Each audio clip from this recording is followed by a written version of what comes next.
Welcome, future millionaires and billionaires, to another empowering episode from Shift My Life. Today, we're diving into part 3 of our financial education, financial literacy series as we discuss a topic that affects everyone, from students to retirees: credit scores. This invisible number is a crucial part of our financial health, greatly impacting our dreams, be it owning a home, starting a business, or even securing that much-needed loan.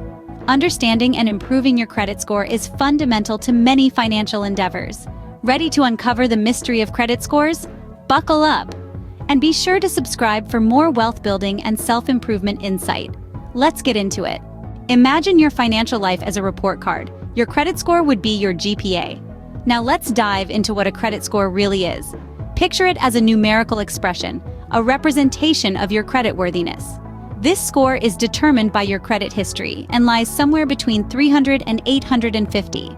The higher the score, the better your credit standing. Now, why does this matter?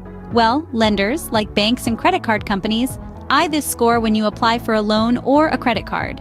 It helps them decide whether or not to extend credit to you or approve your application.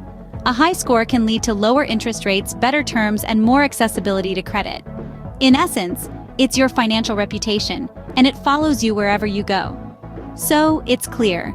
A good credit score opens doors to financial opportunities. Let's delve deeper into how this score is calculated. Now you might wonder, how do they calculate this number? Well, your credit score is not a random number. It's a calculated figure based on 5 key components. Each of these components holds a certain weight in the calculation, and together, they make up your credit score.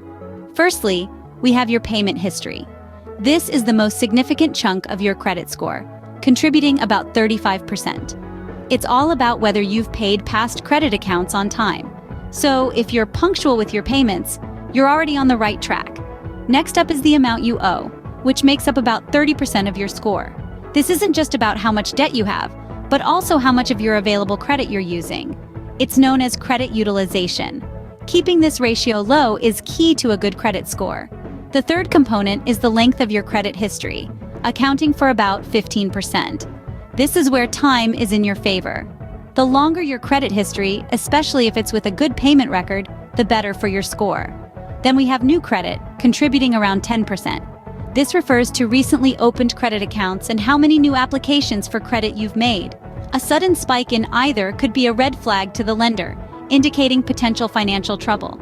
Finally, the types of credit used make up the last 10%. This includes credit cards, retail accounts, installment loans, mortgage loans, and so on. A mix of different types of credit can be beneficial, but not necessary. So, there you have it, the 5 key components that make up your credit score. It's not just a number, but a reflection of your financial discipline, reliability, and trustworthiness.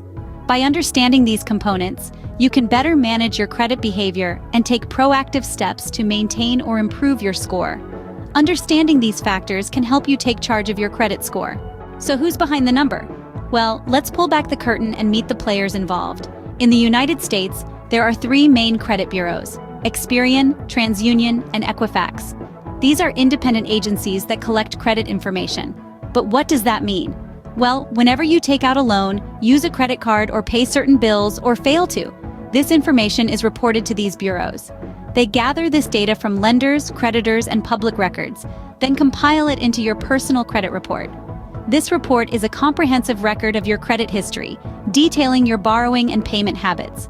From this information, the credit bureaus calculate your credit score using their distinct proprietary algorithms.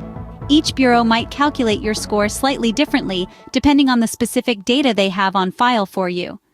Remember, each bureau might have slightly different information, so it's wise to check all 3.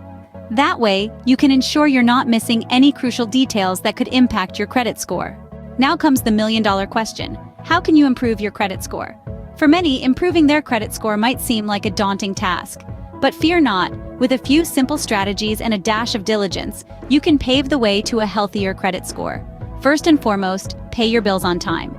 This is the single most significant factor that contributes to your credit score.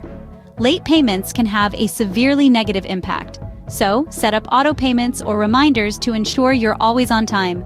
Next, keep your credit card balances low. The ratio of your outstanding balance to your available credit, also known as your credit utilization ratio, plays a crucial role in your credit score. Aim to keep this ratio below 30%. This demonstrates to lenders that you are a responsible borrower who doesn't max out credit cards and can manage debt effectively. Don't rush to open new credit accounts, especially if it's unnecessary. New accounts lower your average account age, which could negatively affect your score. So consider it twice before applying for that new store card, no matter how tempting the offer may be. Also, don't close unused credit cards unless they carry an annual fee. Keeping them open and unused shows that you have more available credit. Regularly check your credit reports from all 3 credit bureaus for errors. An incorrect line of credit or payment status can drag your score down. If you spot any errors, don't hesitate to dispute them by reaching out to the bureau. And finally, remember that building or improving your credit score is a marathon, not a sprint. It requires time, patience, and consistent good credit habits. It might take a while to see significant improvement, but don't be disheartened.